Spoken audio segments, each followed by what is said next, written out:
Taarifa hii inahusu mafanikio ya utekelezaji wa majukumu ya Taasisi ya Kuzuia na Kupambana na Rushwa TAKUKURU mkoa wa Singida kwa kipindi cha Januari hadi Machi 2026, ambapo katika kipindi hicho tumefanikiwa kurejesha serikalini jumla ya shilingi 167 milioni 725,810 kupitia ufuatiliaji wa matumizi ya fedha za utekelezaji wa miradi ya maendeleo, uchunguzi na mashtaka.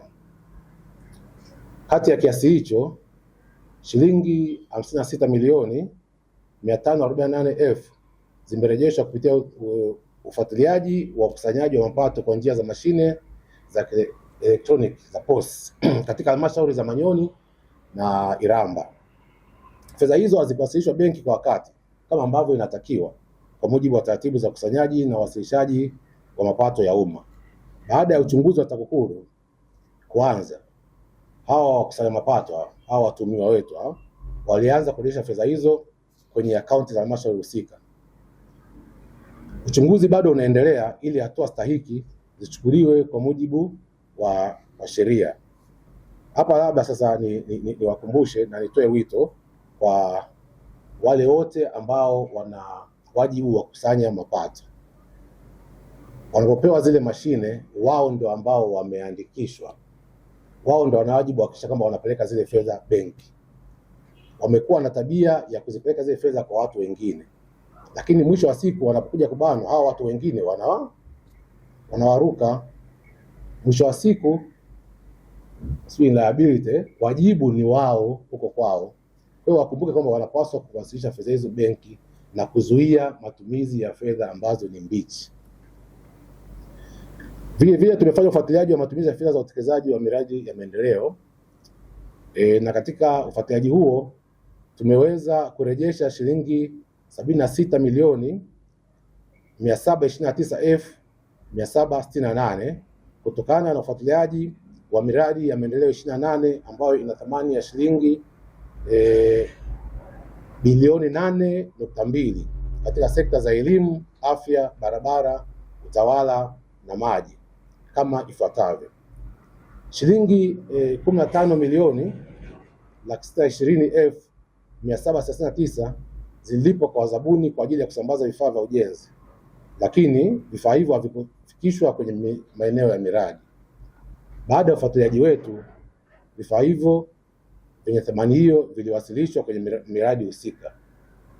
Hapa nitoe wito kwa wazabuni, wakandarasi, watu ambao wanapewa kazi, wanapewa fedha za umma ili wapeleke vifaa kwenye maeneo ya miradi. Hawa baadhi yao wanasababisha miradi inachelewa, sababu wanachukua fedha alafu hawapeleki vifaa. Lakini ni vyema vile vile kwa wasimamizi wa miradi waendelee kukumbuka kwamba wanapaswa kulipa baada ya kupokea vifaa na sio vinginevyo, kwa sababu hii ni hatari sana. Maana wengine anachukua hela anaenda kuitumia kwa mipango yake mingine, haleti, kwa hiyo miradi inakuwa inachelewa. Vile vile shilingi 36 milioni 795,642 zilipo kwa wazabuni baada ya kusambaza vifaa vya ujenzi visivyo na ubora ulioelekezwa kwenye mikataba katika miradi mbalimbali. Na ufuatiliaji wetu, baada ya ufuatiliaji wetu ndipo wazabuni hao walibadilisha vifaa vile ambavyo vilikuwa havina ubora, wakaleta vifaa stahiki kwa mujibu wa mkataba. Na mfano mmoja hapo ni kuna shule moja kwenye halmashauri ya wilaya ya Singida ambapo kuna mabati yalipelekwa pale yakawa ni geji 30 baada ya geji 28, yameshafungwa kabisa kwa mabati, yana thamani ya shilingi milioni 19.3. Ufuatiliaji wetu ukawezesha yule bwana akatoa yale mabati, akafumua, akaweka mapya yale ambayo yanastahili. Kwa hiyo ni vyema wazabuni wazingatie mikataba ambayo wanaingia. Wanachukua fedha wengine ambazo ni za thamani ya kile kifaa ambacho kilikuwa kinatakiwa, anaweka kifaa ambacho ubora wake ni wa chini, ambayo na thamani yake ni ya chini. Kwa hiyo wanakuwa wanaibia serikali, na hayo ni makosa ya rushwa.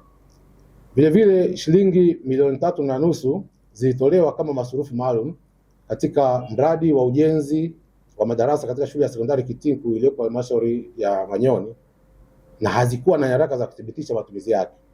Baada ya ufuatiliaji wetu, fedha hizo zilirejeshwa kwenye akaunti ya shule.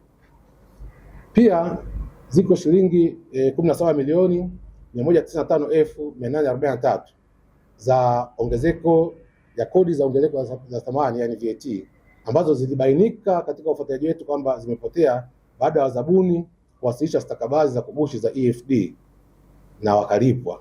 Baada ya ufuatiliaji, wazabuni waliwasilisha stakabadhi ambazo ni halali zenye makato sahihi ya VAT. Pia shilingi 3,617,544 za kodi ya zuio zilikatwa kwenye malipo ya wazabuni waliosambaza vifaa vya ujenzi katika miradi mbalimbali ya maendeleo pasipo kuwasilishwa kwenye mamlaka ya mapato Tanzania TRA, na hao watu waliziwasilisha baada ya ufuatiliaji wa TAKUKURU na fedha hizo zikawasilishwa TRA kwa mujibu wa sheria. Katika eneo la uchunguzi na mashtaka, tumeweza kufanikiwa katika shughuli zetu kuwezesha kurejeshwa shilingi 34,448,042 kutokana na chunguzi za tuhuma mbalimbali za ubadhirifu wa mali za umma.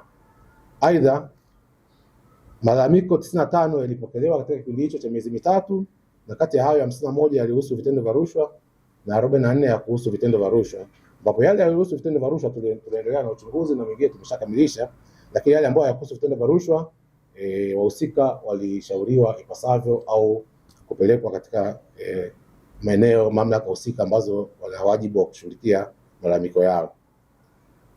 Katika hizi fedha za ambazo tumeziokoa ni pamoja na fedha ambazo kuna watumishi walipaswa kusafiri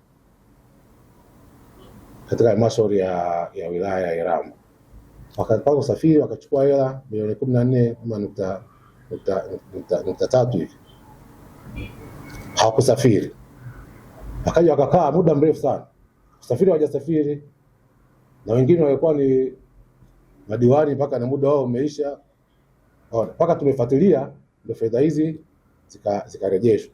Kwa hiyo pamoja kwamba tunasema kuna wazabuni ambao wana tabia ya kuchukua ya serikali afu waleti vifaa, lakini hata na sisi kwa watumishi wa umma ambao nao tunachukua ya serikali hatutumii kama ambavyo inapaswa, na taratibu inasema kama imetokea sababu yoyote kama ukutumia unapaswa urudishwe kwa muda, urejeshe serikalini kwa muda, ndani ya muda maalum. Lakini ninaamini bila ufuatiliaji wetu hizi fedha zilikuwa tayari zishapotea. Vile katika kipindi hicho katika eneo la mashtaka tulifanikiwa kufungua mashauri 6 mapya mahakamani na mashauri 3 yalitolewa uamuzi wa mahakama na yote jamhuri ilishinda. Katika eneo la elimu kwa umma, kufuatia juhudi za kuhamasisha wananchi kushiriki katika mapambano dhidi ya rushwa, ofisi yetu TAKUKURU imefanikiwa kuongeza uelewa wa jamii na kuimarisha mwitikio wa kutoa taarifa ya vitendo vya rushwa. Na katika kipindi hicho tumefikia makundi 40 kati ya makundi 50 ambayo yametambulika na ofisi. Tulikuwa tumeshajiwekea taratibu tukatambua makundi mbalimbali. Katika mkoa mzima kuna makundi 50 na katika kipindi hicho tulifanikiwa kufikia makundi 40, ambapo jumla wananchi 79,465 walifikiwa kupitia semina 76, uimarishaji wa klabu za wapinga rushwa 106 katika shule za sekondari, shule za msingi pamoja na vyuo, mikutano ya hadhara 53, ambayo mikutano ya hadhara tunafanya mikutano ya hadhara pamoja na wakati mwingine tunafanya katika mikusanyiko mbalimbali kwenye minada, kwenye masoko, vipindi vya redio 4 na maonesho 12. Ndugu zangu, TAKUKURU katika kipindi hichi cha robo hii ya Aprili mpaka Juni imejipanga kuendelea kuimarisha uzuiaji wa vitendo vya rushwa kwa kusimamia na kufuatilia utekelezaji wa miradi ya maendeleo pamoja na kuendelea kutoa elimu kwa umma kwa kuwafikia na kushirikiana makundi mbalimbali ya wadau ili kujenga usawa na tabia ya kuichukia rushwa. Vile katika kipindi hichi tutahakikisha kwamba tunaweka nguvu katika programu ya TAKUKURU Rafiki ambayo wananchi wanashirikishwa katika kuibua kero na kutafuta suluhisho wa kero zao, kero ambazo zisipofanywa kazi zinaweza kupelekea uwepo wa vitendo vya rushwa. Wito wangu ni kwamba wananchi washiriki katika programu hizo za TAKUKURU Rafiki ambazo zinaendelea katika wilaya zetu zote za mkoa wa Singida. Mwisho, TAKUKURU mkoa wa Singida inawakaribisha na kuhamasisha wananchi kuendelea kushirikiana nayo kwa kutoa taarifa za vitendo vya rushwa ili kwa pamoja tujenge jamii yenye uadilifu, uwazi na wajibikaji kwa ajili ya ustawi wa wananchi wote. Na tukumbuke kwamba rushwa hailipi na kuzuia rushwa ni jukumu lako na langu, tutimize wajibu wetu. Nashukuru sana.